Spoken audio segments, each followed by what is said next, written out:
Hello, everyone, and welcome back to the Babbling's Irons channel. Today, we've got some good news finally. Aguerd is finally a hammer. Mike, you happy with it?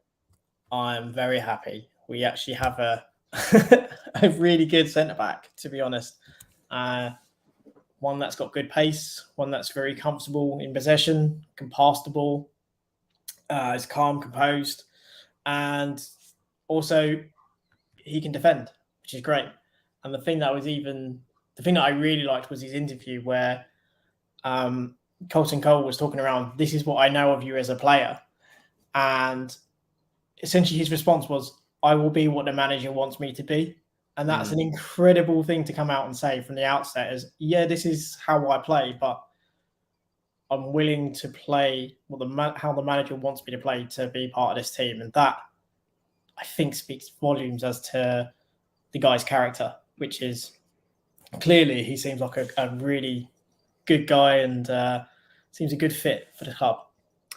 I mean, from what I've seen online, he looks like. I mean, I was reading the replies to their Twitter account, and all of the replies were they were gutted that he's leaving. Yeah. So a lot of them were kind of like he's a big figure, kind of a leader in their team, and obviously quality wise, one of their better players. So I think it's a really exciting signing. It's a signing we've needed for a while. I think. Other than Zuma, we haven't really had that top quality centre back come in for a while. We brought Ogbonna in, but was the last one. That was what 7 years ago. Million. Yeah, exactly. So it wasn't like it was long overdue that we're kind of recruiting that position because other than like we said, Ogbonna and Zuma, it's been a bit of a miss. Dawson the exception. Yep. But as you said in that interview, it was great to see him. He's so relaxed and calm. And even Ogbonna came out and kind of a little joke about you're going to be the future, and it's nice to see. And I think it's a great start to the window, isn't it? We can't really complain. It's a position we needed to improve, and we've gone out and done it. We spent it's rumored to be about 30 million, so it's not cheap, but. He's 26 years old. He's going to be at the club hopefully for the next 3, 4, 5 years, and it's a real statement to start the transfer window from West Ham. Yeah, and he's one of those as well that, again, I know a lot of people don't like to talk around it, but not every player is going to stay to the full term in their contract. And even if he performs well over the 2 years, then even in 2 years' time, that's a player who, we spent almost 30 million on, is going to improve, and therefore his value is likely to improve. In 2 years' time, a bigger team may come along and want him, and we double our money. It's not necessarily going to happen, but again, it's a feasible thing, and it's one of those deals ones where you look at and you go, we spent money, but there's potentially money there to be had if he does overperform or performs really well and he draws interest elsewhere. So it's one of those which I'm happy with because it fits on so many other levels, not just the football side and the first 11. I think it's always important that we look a bit past that. Apologies, that's my dog. So excited. Yeah, exactly. Well, I mean, now we have a bit of a dilemma that we have 5 centre backs at the club. Yeah. Which I know it sounds silly, but it's a position we've got too many players in, and there's a lot of positions we do need players in. But if you're David Moyes right now, Dawson's come off the back of a year and a half of really good performances, and Diop's not particularly a player he trusts or considers a starter. What would be your decision? Would you look to sell Diop and use those funds elsewhere, or do you think? I think when you look at it on the face of it, Diop is of the centre backs that we have that probably, if we were going to say if anyone was available, there's probably 3 that we would argue are potentially available, but one of them is only going to get a 1-year contract. Bonner, Dawson again is here for a year, but I doubt we would be willing to sell him unless there was something lined up. So Diop is the only really sellable asset, and arguably he's not getting anything above those 2. So he is the player you then sell. I guess the question comes as to what do we do if someone does come in for Dawson, say a Nottingham Forest, for instance, because if his desire to go further north is true, he's lived in the Midlands for quite a number of years when he's at West Brom, so it would arguably be a good fit for him. for them if they did it. I don't think we would sell him. I don't think anyone is going to come in for him. But, Diop is the one that you say guaranteed is going to be the one sold. I think there's maybe a question mark as to whether we look at a second centre-back as a bit of added security, because we have two centre-backs leaving next year, regardless, at this point, in both Dawson and Ogbonna. So there's every chance they may move Diop and go for a young, cheaper centre-back and then look to bring them through next year so they're ready as part of the squad next year, which could be an interesting move from the club. Yeah, I mean, the excitement around these kind of signings is good. You spend £30 million on a player, you're bound to get excited as a fan. But I'd say maybe 90-95% of West Ham fans don't actually know much about Aguerd as a player. And, next season we're going to hopefully be having a centre-back pairing of Zuma and Aguerd. So could you just tell us a little bit more about Aguerd as a player and how he would kind of complement Moyes' style and the way we want to play, and especially partner in Zuma, who can now go to that right-sided centre-back that we haven't really seen him play? Yeah, I think that is the first big improvement, is we have that balance. So, you have a right footer playing on the right side and a left footer on the left. Now, it doesn't always matter for some, but again, being able to utilise your stronger foot when you're defending. So, when you're a right-footed player playing on the left-hand side, you're using essentially your wrong foot to tackle, your wrong foot to pass. And it doesn't impact on some players, but at times it has impacted on Zuma, and you can see that. But I think the most important thing is what we saw in the early stages when we had Ogbonna there, is that we had more possession of the ball. So we was a bit more composed. So we was less arguably frantic in getting the ball away. And what we have now will be a player who's comfortable to receive the ball and to receive it under pressure. That's one of the other things. He can receive it under pressure, absorb that pressure and play through it, essentially. Two of the goals he set up this year was essentially as he's just coming up to the halfway line. One of them, he's hit a beautiful diagonal ball as Doku is running behind and then put it past the goalkeeper. The other one was kind of played it down the channel for Terrier to kind of overlap or beat the defender on the outside and then go on to score. Obviously, both those opportunities, there's a fair bit of work the striker had to do at the end to kind of finish it, but it's still that ability that he can break lines of defence. And I know it sounds ridiculous to talk about a defender and talk about the ability to break lines and to create and to hold possession as a really key attribute. But when you look at players such as Van Dijk, if we go to the extreme, he's a player who's incredibly comfortable on the ball, can pass through defences and midfield, can hit passes all over. And the ability to do that means you can stretch teams, you can open them up, and ultimately makes you more dangerous and creates more space. So he defends more with the ball than he does without the ball, because he's so good on that. But when he's in those kind of 1v1 situations, he is a good tackler. He has very good pace when he needs to. He's not exactly explosive in terms of his acceleration, but once he starts going and he opens up his legs, he can really, really move. Obviously, there's the video that keeps going around from the AFCON where he's sprinted from his box, from the opposition box to his box, and then blocked, I think, a cross from Salah, which obviously just shows the pace that he has. So I think, again, that allows us to be a bit more kind of on the front foot. We can press a bit higher, we can push higher, which means, yes, we sacrifice space in behind, but we've got two defenders who have pace who can get back.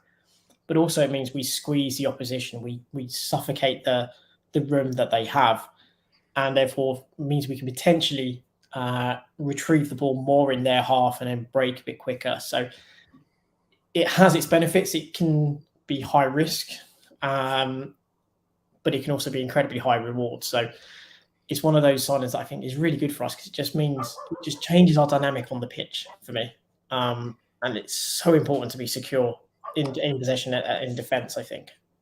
I think that's one thing that I'm taking from this signing, is because, this past 18 months with the centre-backs we've had available, we've kind of been forced to play that kind of counter-attacking style and more of a low block, because we just didn't have the pace.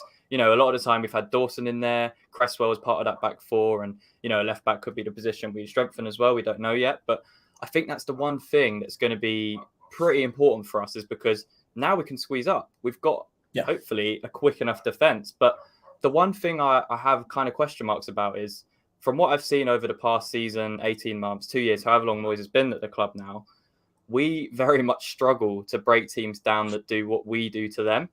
Yeah. And in possession, that's probably one of our weakest attacking points, is when we actually have the ball and play, you know, teams come and sit off us and kind of say, well, let's see what you can do with the ball. But does having a player like Aguerd, who, you know, nullifies that kind of, well, eliminates more of that risk that Dawson would leave him behind, or, you know, someone else like Cresswell, if he's not playing next season, then it kind of allows us to be a bit more expansive when we do have the ball, and look like a bit more of a dangerous team when we are in possession of it. Yeah, I think it does. So I think one of the important things is, if you think about how we are structured in possession from most of this season, is obviously we push our fullbacks up, mainly on the right-hand side. You know, Cresswell sits a bit deeper, but when we're in possession and we're looking kind of the build-up, we tend to, our centre-backs seem to kind of migrate over, and then we have Rice drops in to make it a back three.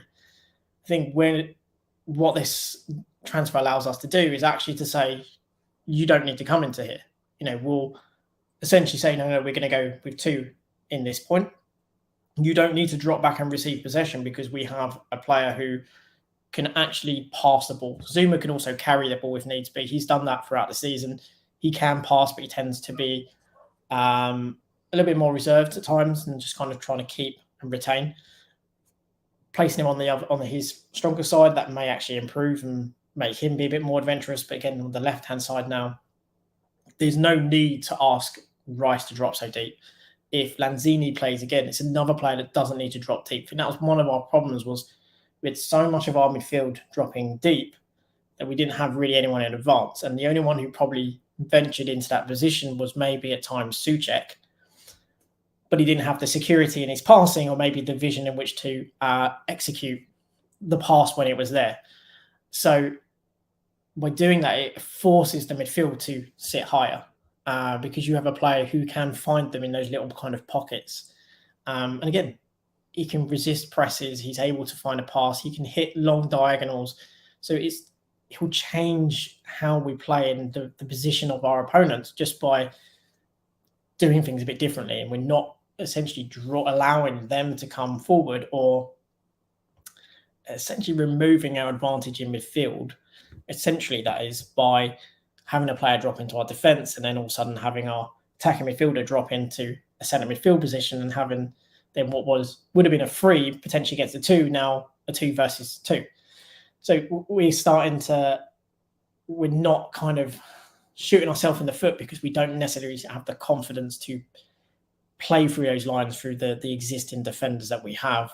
And we have to overutilise Declan Rice, which to do that. And sometimes even Cresswell has to obviously come inside and collect the ball and play from a lot deeper.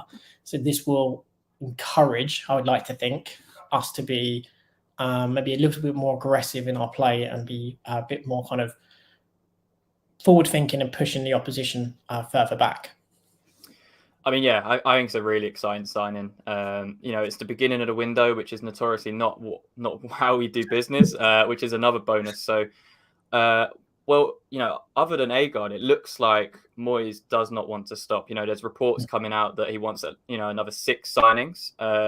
We hope Areola will be one of those. So that leaves 5 more signings. And one of the big names, well, kind of the big targets that has come out, especially today, is Armando Broja of, Chelsea.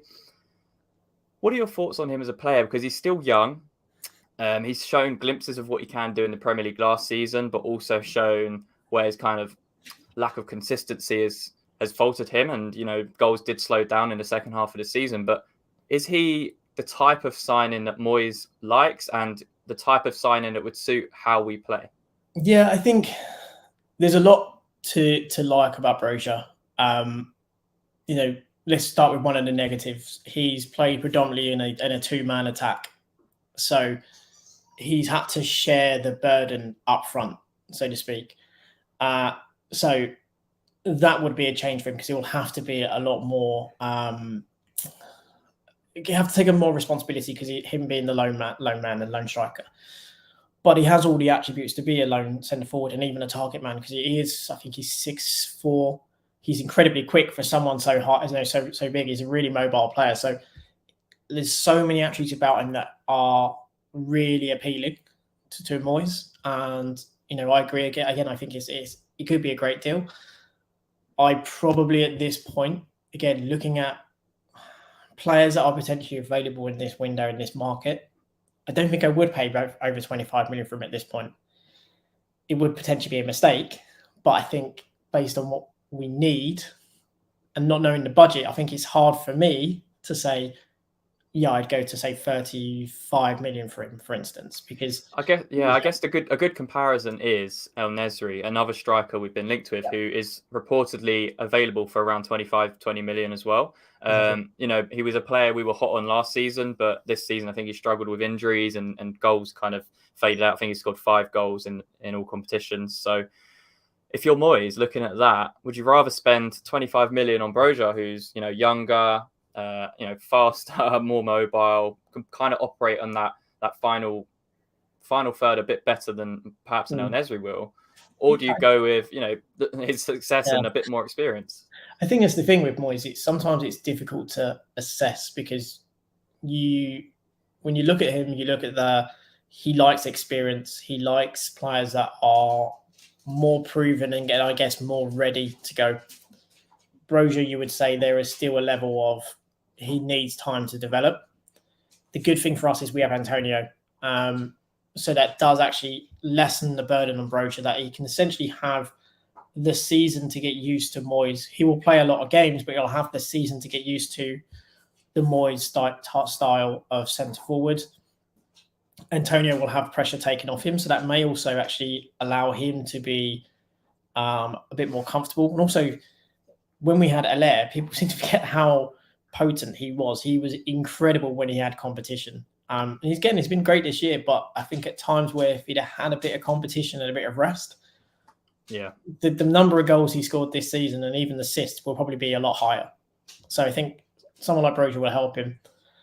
But again, then Ziri, you look at it and go, yeah, this season hasn't been great, but prior to that, very mobile player, can play up front, can play on the left wing, has even played right wing as well, and is at Sevilla.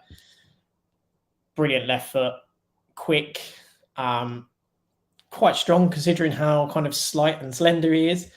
Again, good movement, good finisher, is composed. So there's many aspects of En-Nesyri that if you were looking at last year and the year before that, you go, well, yeah, that price tag was arguably warranted. And you can understand why Moyes wanted him. If you look at this season, you would probably question it. But again, at that price point of 20 million, you can sit there and think, well, he scored in the Champions League, scored in the Europa League. He's 25, so it's a good age. If he's 20 million or 25 million, again, it's a player that if I can get into form, I've got a striker for the next 5 years, for instance, who's going to, I know scores goals. Broja on that hand, you just go, he scored goals in the Eredivisie, scored in the Premier League, but he's not broken double figures in the Premier League. The Eredivisie, I think he was in single figures, but overall, over the course of the season with cups and stuff, was in double figures. So you can kind of see from that standpoint of you have the experienced player who will also have a fellow compatriot at the club. Again, I can see Moyes siding with En-Nesyri. I can see the club maybe pushing Broja. I don't think he would be against Broja as well, because I say there's a lot of things that he would like about him. It's just whether he's willing to put his cards down on a young striker that will require time to develop, or whether he's going to want something more here and now, which is, I think, what we've seen a lot more in those windows. We've gone for more here and now players as opposed to young players. Next year we're going to have one player who's considered he's younger than 23. So yeah, do I see him going for Broja over En-Nesyri? If their form was the same, no, I'd say outright it'd be going for En-Nesyri. If the form was it was the same. The fact En-Nesyri's had a bad season, I think, is probably the reason why he's a possible transfer target, if I'm being brutally honest. Yeah, it's an awkward one. I think Broja is a good signing, but whether he 100% is what Moyes wants, I don't know. There's just that always that nagging feeling, I think, with Moyes when it comes to a player that is still considered young. Yeah, I think Moyes really likes that kind of player, and despite his age, I think one thing at the moment is he probably still sees Antonio as that starting striker. With Aguerd, it was very much a position we needed to improve on, and we wanted a first choice centre back to come in. With Broja, it's very much the case that we've got a lot of games to play again next season with Conference League, Carabao Cup, FA Cup. He's not particularly going to be signed with the pressure of being a starting striker. And I think with El Nesri, that would be a different story. Whether that would be a good thing or not for Antonio, I don't know. But I think having Broja at the club would be really good, not just for Antonio, but for Broja himself. And it would also allow us to develop a player. It's very rare that we have the chance to, I think a player with huge potential in Broja, he's still very young, 19, 20 years old. And I mean, there's not much to say about him other than the fact of what you've said. But every time he played against us last season, he caused us absolute havoc. And I know that's probably typical West Ham, but I would really like that signing. I think 25 million is a great price for someone that's still that young and can be developed into a player that Moyes wants. We've seen him do it a few times at West Ham. He molds players into what he wants, and I think Broja is that exact player. He's got a bit of something about him, that Moyes would really like. But going the other way, it's very exciting. We've got all these names we're kind of linked to, but going the other way, we've got Vlasic, and it didn't work out for him in the first season. He didn't get much game time under Moyes, and whether that's just Moyes doesn't like him or Vlasic just hasn't shown enough for him, then that's a question to be debated. But if you were in Moyes' position right now, would you be looking to keep him at the club or kind of move him on and bring someone else in that maybe suits Moyes' style a little bit better? Yeah, I think what's clear is that Moyes doesn't really seem to value him. I think you have to question the deal in its entirety. It doesn't seem to have been well thought out. It seems like a snap decision that hasn't gone the way everyone hoped. He has quality, clearly, but you're not going to show what quality you have if you're not given games. And whether he was up to task or not is a kind of debatable one, because there are people that would say, well, he never showed it when he played. But arguably, there were enough flashes in games to say there is a player there that needs time. There's the other camp that says he just wasn't given minutes. He didn't even play 900 minutes in the Premier League. So how can you judge a player's ability in the Premier League when he's only come up for 10, maybe 15 minutes in a game? It's really hard to kind of judge what he did. And the other thing is the fact that we played him so little, it's had such a detrimental effect on his value that we either sell him for an absolute pittance or we put him on loan. Now, for me, my view is if we don't plan to use him next season, unless we get in around 20 million, there is no point in selling him. So we might as well, we've got him on a 4 to 5 year contract, get him out on loan, see if he can do well. If he does well, then I don't think if he goes to Torino, they're going to have the money which to buy him. But if he does well, then an Italian club may look at him. Club in Ligue 1, again, may also look at him. So it's all about, now's the point now where we need to go, well, we need to get him in a shop window. So let's get him out on loan where he's going to play first team football, where he can hopefully prove his value and his quality. See again if he can do that at a World Cup. And then it gives us that option next year as to go, right, maybe now we bring him back into the fold. He's had another year, he's played football, let's give him a go. Or we just go, well, let's see if there's no interest because he's had a solid season, he's performed really well.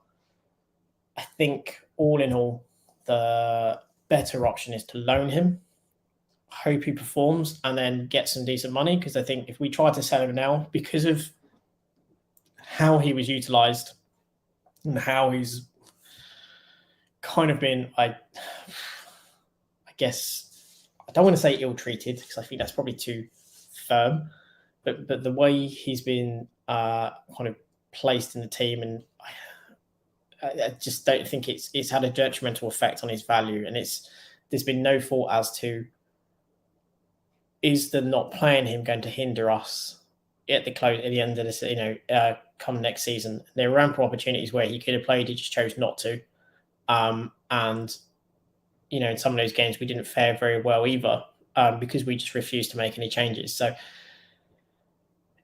Vlasic has right to be disgruntled, which obviously he's rumoured to be, because he obviously wants to go to a World Cup.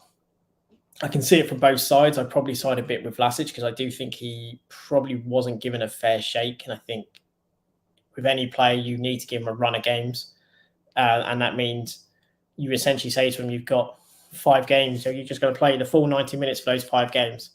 I need to see you in those games. I need you to show me something. They don't perform in those after those 5 games, and granted, but you've given them a real fair shake to kind of find their feet over a consecutive set, rather than just bringing them on, take them off after 60 minutes. And I know some people say, well, if he's not playing well, you take him off. I support that argument, but also if you've got a new player coming in who's struggling, sometimes they need that kind of little bit of a pat on the back that just says, that's fine, I've got faith in you. I'm going to give you those 90 minutes. You're not playing well, but you're going to have those 90 minutes. I'll take someone else off. So I just think we didn't help him enough. But what was clear is throughout the season, when we scored goals, he celebrated. When we got through the Europa League, again, he was celebrating. So he was very much a part of the team and a good professional. So there's nothing bad to say on the guy other than it just hasn't worked for one reason or another. It hasn't worked. And you kind of go, if you say anything less than 20 million, then what's the point in selling a player you got for 4 years? Let's get him out on loan for maybe the next 1 to 2 years to see if we can generate interest and get his value back to a kind of a sell point where the loss isn't as big, which fortunately won't be because of the 7 million we haven't got to pay anyway because of what's going on in Russia. So I think it's only 21 million as opposed to 27, 28. So again, we can get 20 million. Then yes, sell, but I don't see that happening. So I guess we loan. Yeah, I think you're bang on. He's not really had a fair chance, especially when he has played. He's kind of been played out of position, and you saw him at Sevilla away, put out on the right. It's not his position. Often he's played out on the left. Again, probably not his best position, and we haven't seen him have that run of games where a player needs. And you can't just expect a player to perform like that. It's very rare. I mean, we've seen it on very few occasions at West Ham that a player will come in and make that big of an impact straight away. And I think the fact that we didn't get Lingard last summer, we kind of resulted to Vlasic kind of last minute, kind of tells a lot about Moyes' thoughts at the start and probably what was to be expected. If he didn't hit the ground running like Jesse did in January, this was kind of going to be what happens because the squad was playing so well. So I kind of agree with Moyes in the early stages of the season, not bringing him in because we were playing so well. But then again, Moyes also had opportunities to play him in things like FA Cup and Carabao Cup, and he still decided not to do that. So I feel for Vlasic. I think there's a very good player in there. It's just it hasn't, like you say, it hasn't worked out at West Ham, and putting him out on loan where he gets his confidence back and gets a run of games under a manager that trusts him could be the best thing for him. And if Moyes decides at the end of that he doesn't want to keep him in the squad, then his value's gone up as well. So we'd be able to sell him. So it's a tough one, but it's kind of the reality of football, the harsh reality of football. It's not always going to work out, no matter how good you are as a player. And sometimes, the manager just doesn't take a favour into you. So it's going to be interesting. We'll end on a positive, though. Aguerd is at the club. So we've got our first signing of the summer over the line. 30 million spent. Moyes saying he wants 6 more. So hopefully there's going to be a lot more activity going on over the next couple months before we start the season. It's going to be a weird season with the World Cup midway through. So we're going to need squad depth as well, especially with Conference League. It's going to be strange, but we'll see how it goes. It's a good start to the transfer window. Can't complain. Aguerd, fantastic signing, and a position that strengthens our first 11, which is great. But yeah, that's pretty much it for today. We've kind of assessed the big topics and rumours of what's going around at the moment. You never know, but this time next week we might have an Areola at the club. We might be further aligned with the likes of Broja or El Nesri. So we'll keep you guys updated with that anyway. And if you want to check out, some scouting reports of some of the players that we're linked to, Mike puts together some really good threads on our Twitter at Babbling Irons. So go give that a follow. And if you want to read more about Aguerd as a player, we've got a thread dedicated to him on there as well. So you can learn all about, his qualities as a player and what he's going to bring to that West Ham side next season. You can really get excited about what's to come for West Ham and, definitely an improvement on that back four. So yeah, that's going to be it for today, guys. Thank you for tuning in if you did. And we will see you again, hopefully, later on this week. Awesome. And last thing I guess we need to say then is come on, you Irons. Come on, you Irons. Come on, you Irons.